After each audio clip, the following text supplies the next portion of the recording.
Not all energy is created equal in this interstellar ignition event. Some nodes are more beneficial than others. And in this video, we're talking about which nodes you should be working on. Also, is this too early to start prepping for Dark Dimension 6 right now? Well, if it is, I got my way too early picks for you in this video. And which tunes are most in need of a rework in Marvel Strike Force? We got these questions and more discussed in this edition of the Monday Mailbag. And if you're ready for all of that, Valley Club, you know what to do. Find that like button and let's go smash it. ValleyFlyin.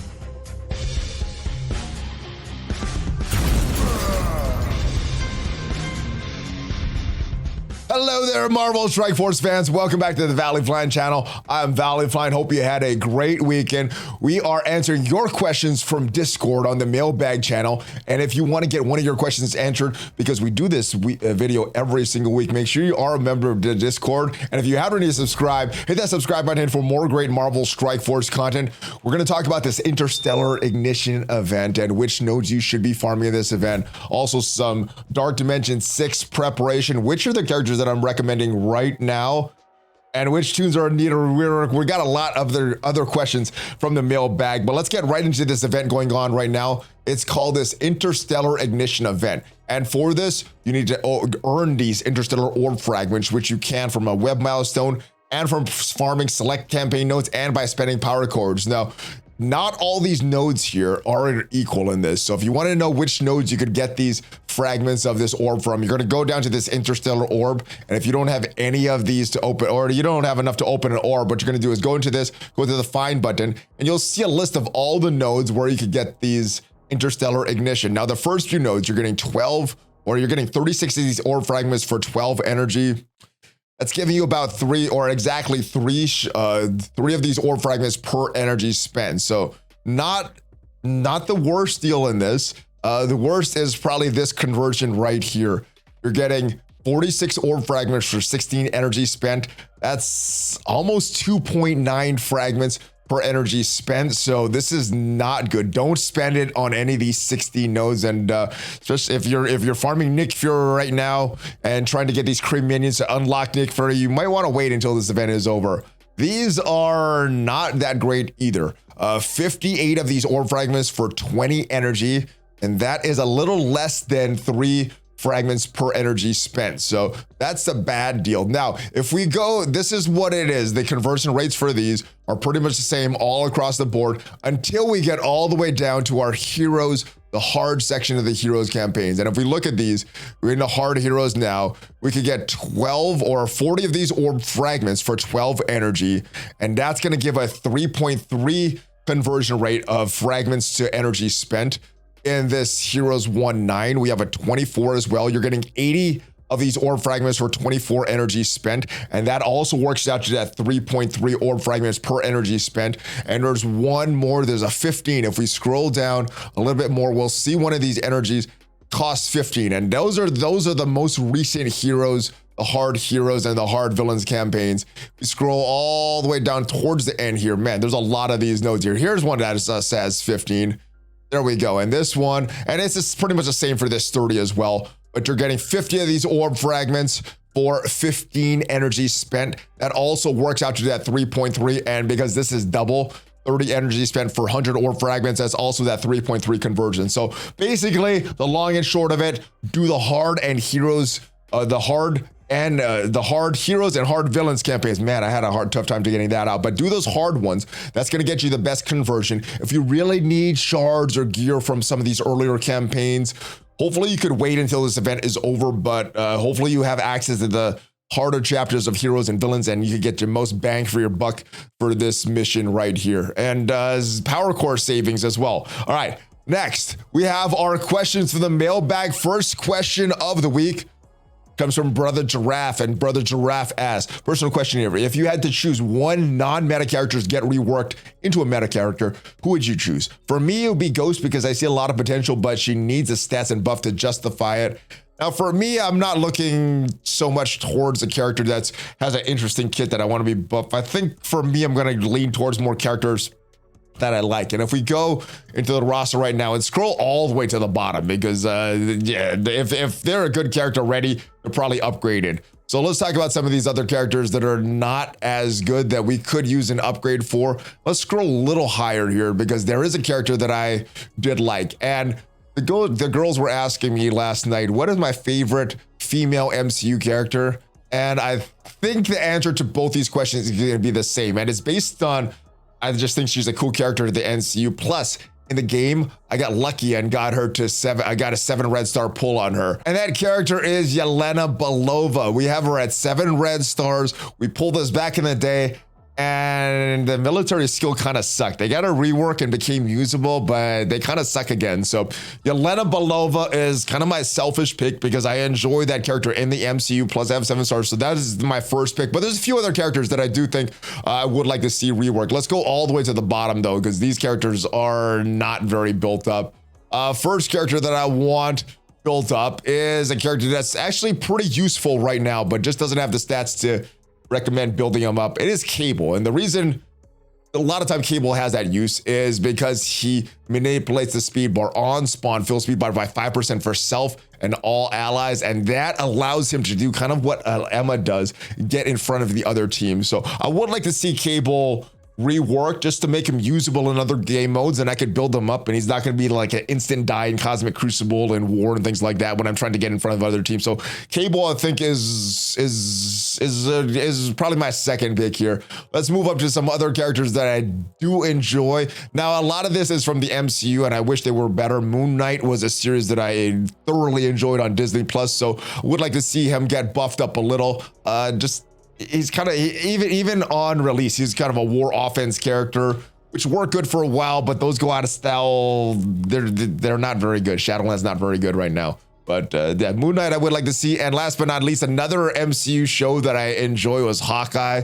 I feel he could get a better synergy with Black Widow and make it a little more fun. So if it was up to me, those are the characters that I would choose for reworks. Based on just their use in the game and my enjoyment of the character. But let me know, what characters do you think are most in need of a rework? And this has actually been suggested as a topic for an entire video. So if you want to see an entire video on this, let me know if you want to see an entire video on the characters that I think need to get reworked. But those are my picks. Let me know your picks in the comments. Very interested to see who you would like to see get reworked. All right, next question comes from Brother Grunt. Hey, Valley, so my question is arena related.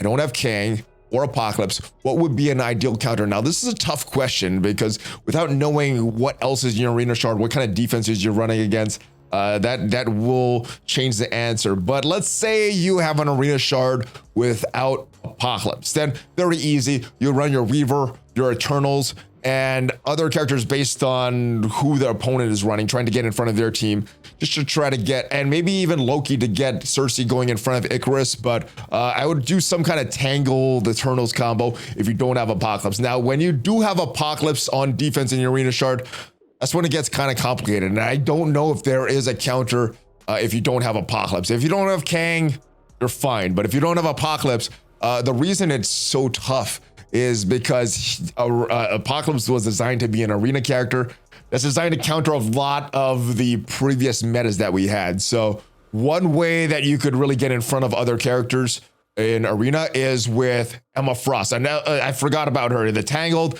Eternals, Emma Frost to get in front of the team.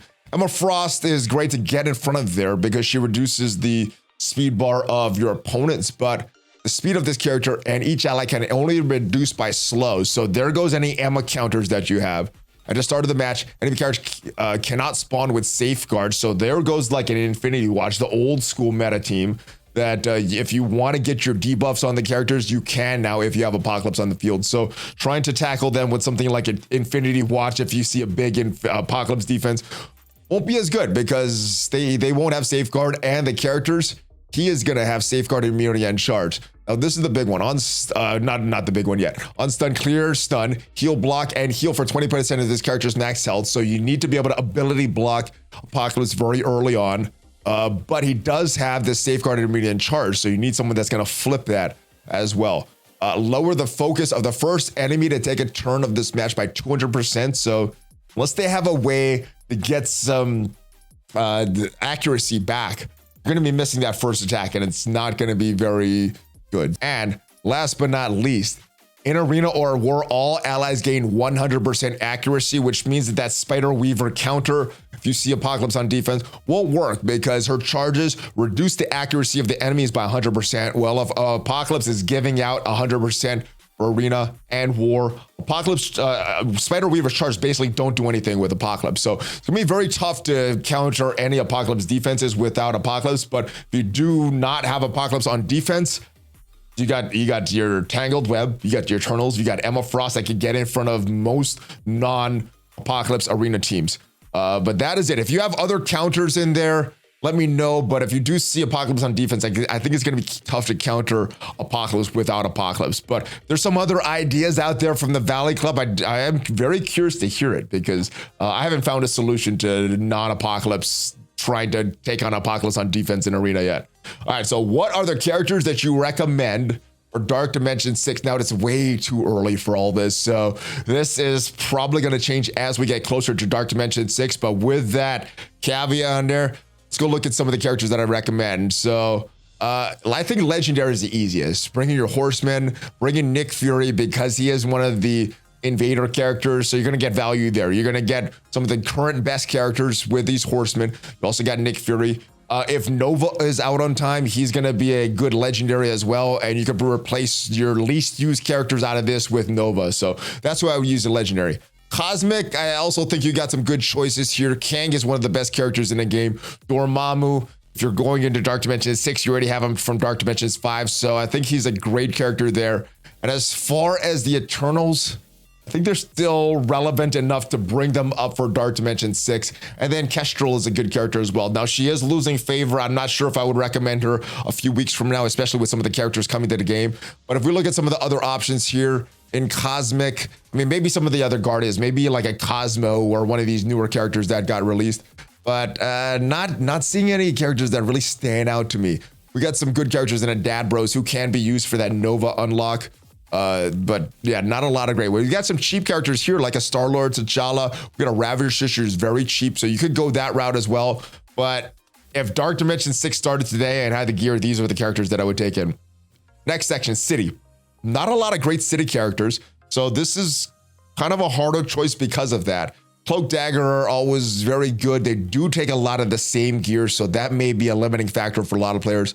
Squirrel Girl, I think, does still have some value, so I think she's still worth bringing in. She's an older character, so that value may go down by the time we get into Dark Dimension 6 or it's in the game, so Squirrel Girl, this one may change, but as of now, I still recommend Squirrel Girl. Same thing with Shang-Chi. He is a character that is losing value, but as of now, if Dark Dimension started right now and gear wasn't an issue, I would bring in Shang-Chi.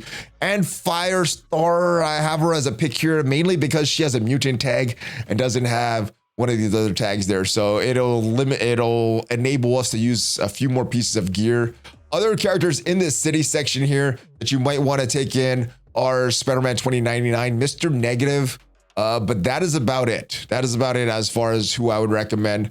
And last but not least, Global. Now, this one is tough because there's so many characters and there's so many mode-specific characters in this. I think if you have Apocalypse, you bring in Apocalypse. If you have Quicksilver, you bring in Quicksilver. Weaver, I think that's a great pick. These last two picks, though, are a little tougher to recommend. Doom is very expensive. That would be the knock against Doom. But if you do bring in Doom, at least in the previous Dark Dimensions, he was worth bringing in. So there's that. And then Emma is a great plug-and-play character for reducing the speed of enemies. Let's go look at the other options here. We have 3 raid teams that could be an option for you. The Death Seed, the Invaders, and the Rebirth team. All are great choices. A lot of their kits are tied to that specific team, though, and tied to the raid. So they may not have as much value in Dark Dimension, but the good thing about bringing those teams in, at least you're going to be using them in raids, and then the gear that you put into those characters won't be wasted. So there's an argument for some of your raid teams, for some of the other characters, and then we could also go back to some of these Horseman teams if you don't have them all fully built.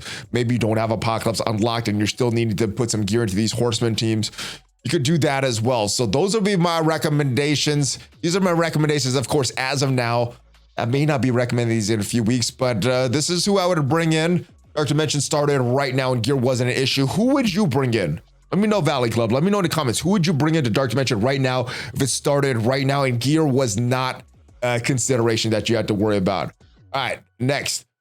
Valley, I have a Cosmic Crucible question. What's a good counter for Death Seed in Cosmic Crucible? Now, we do have an answer here. Infinity Watch does counter them, but I think the best counter for Death Seed, if you have a Death Seed of your own, all you need to do is make sure that your Archangel does a special, clears off all the blinds of Magneto, and you're good to go after that. Their Archangel is going to do the ultimate, which isn't going to do anything because they're blinded from your Magneto. The rest of your characters are going to go. So if you have a Death Seed works. Infinity Watch works. That was what I was using against Death Seed. I kind of like Infinity Watch on defense because that's a very inefficient fight. So if you want to pick up some efficiency points, you may want to place them on defense instead of using them on offense. But if you don't have a Death Seed, Infinity Watch is also a good choice there. And I have a question that's been asked before. It's about the power difference of defensive teams in war. I have two accounts, same alliance. During the wars, the power of defense teams are different for both accounts. Same room, same team, same time. The power levels are different. You've been asked this before. And you said you would look into this. Have you? And what's the answer? I did ask. I don't have an answer yet. And apparently some of the other envoys have been asking this for a long time now, and they don't have an answer either. So this may be a visual bug. They may have a bad answer, or they may just not have had the time to go in and look at the code and see what is going on with this. But it's been going on for a little while. And if we go back to those other screenshots that we took a look at, the first one is this one here. We see these characters. We see the Heroes for Hire at 387. Now we see this is the same exact score in war. If we move down, it's 140 to 210. This one, though, is 3 out of 10 out of the energy used. This one's 6 out of 10. Same score, though. Same team, same room. But in this one, we see the difference. Iron Fist, Shang-Chi, Luke Cage, and Colleen Wing, they all go down in power slightly. Actually, Colleen Wing is the exact same power, but Luke Cage goes down in power from each screenshot. Iron Fist goes up in power between the two screenshots, and Shang-Chi goes down. Now, the difference with this one is Misty Knight. Actually, it's a little lower in power in this one. 65 here, whereas she's 73 here. So I don't know what the hell's going on with the screenshots. The coding of this does not make any sense to me. Other envoys have chimed in, said they asked questions as well, and hasn't been asked. So I have no idea what's going on. Those are some of the things that I've seen, and it's weird. Other envoys have asked the exact same thing, and they haven't got an answer any either. So not sure what's going on. This seems very fishy to me and very shady. I think it's incompetence on Scopely's part, but I think it's something completely different. It could be just a visual bug, something with the coding. Other people have said maybe it had to do with certain bonuses not being applied. And because the score is exactly the same, but the charges weren't there, maybe other room bonuses got cleared or something like that. Not sure what's going on, but if a lot of people are having this issue, it's been completed before. I don't think this is isolated incident. Help us out here. What's really going on? Why is this happening? Not sure. Hopefully we get an answer from the devs, and hopefully we can communicate that to you, or hopefully the devs look into it and it gets fixed, so it's at least consistent, because it is pretty baffling, pretty confusing when you're looking at the attacks and wondering what the heck is going on. It should be the exact same from device to device, but as we know, it's not. So that is it, guys. Thank you to everybody that left a question in this mailbag video. If you want to get a question answered, make sure you are a member of the Discord. Leave a question in the mailbag questions channel, and I will see you guys next time. We got an update coming this week, so we should have an update preview coming out either later today or tomorrow, and more videos. So if you haven't already subscribed, hit that subscribe button for more great Marvel Strike Force content. Check out some of the other videos on this channel to help you in your journey in Marvel Strike Force. And if you did enjoy this video and it provided you with some value, hit that like button, because it does help that YouTube algorithm. I'll see you guys next time. Have a great rest of your day. Hulk fist bump, ValleyFlyin out. Thanks, guys. I'll see you guys next time.